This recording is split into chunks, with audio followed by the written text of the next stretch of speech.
ভারতের মহারাষ্ট্র যেন হঠাৎ করেই পরিণত হয়েছে এক বারুদের স্তূপে, যেখানে ঈদুল আজহায় কোরবানির ছাগলকে কেন্দ্র করে শুরু হওয়া এক বিতর্ক মুহূর্তেই রূপ নেয় ভয়ঙ্কর সাম্প্রদায়িক উত্তেজনায়। আর সেই উত্তেজনার কেন্দ্রবিন্দু এখন দেশটির একটি আবাসিক এলাকা, যেখানে সম্প্রতি যা ঘটেছে তা শুধু মহারাষ্ট্র নয়, পুরো ভারত জুড়েই তুমুল আলোচনার জন্ম দিয়েছে।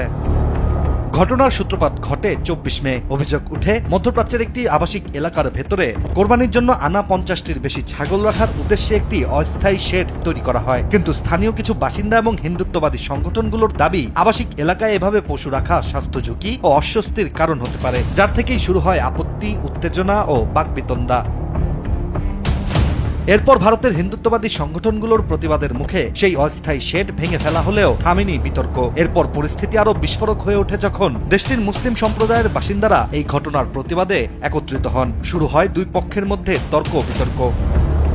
এরপর যা ঘটেছে তা যেন সিনেমার দৃশ্যকেও হার মানায়। ২৬ মে পুরো ওই আবাসন এলাকা ঘিরে ফেলে পুলিশ, কিন্তু ততক্ষণে উত্তেজনা ছড়িয়ে পড়ে চারদিকে। আবাসনের গেটে জড়ো হন স্থানীয় হিন্দু বাসিন্দারা, শুরু হয় স্লোগান ও হনুমান চালিসার পাঠ। আর ঠিক ওই পরিস্থিতিতেই ঘটে যায় সবচেয়ে নাটকীয় ঘটনা। হিন্দুত্ববাদী সংগঠনের একজন বিক্ষোভকারী হঠাৎ একটি শূকর নিয়ে আবাসনের ভেতরে ঢোকার চেষ্টা করেন। তাদের দাবি এটি বাহার পূজার অংশ ও কোরবানির ছাগলের প্রতিবাদে প্রতীকী কর্মসূচি।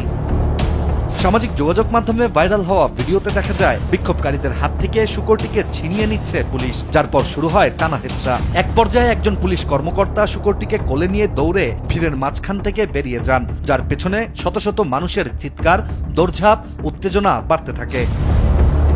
এদিকে ভারতের এমন উত্তেজনা আরও বাড়িয়ে দিয়েছে দেশটির রাজনৈতিক নেতাদের বক্তব্য। বিজেপি নেতা কিরিট সোমাইয়া দাবি করেছেন, আবাসিক এলাকায় কোনোভাবেই পশু কোরবানি হতে দেওয়া যাবে না।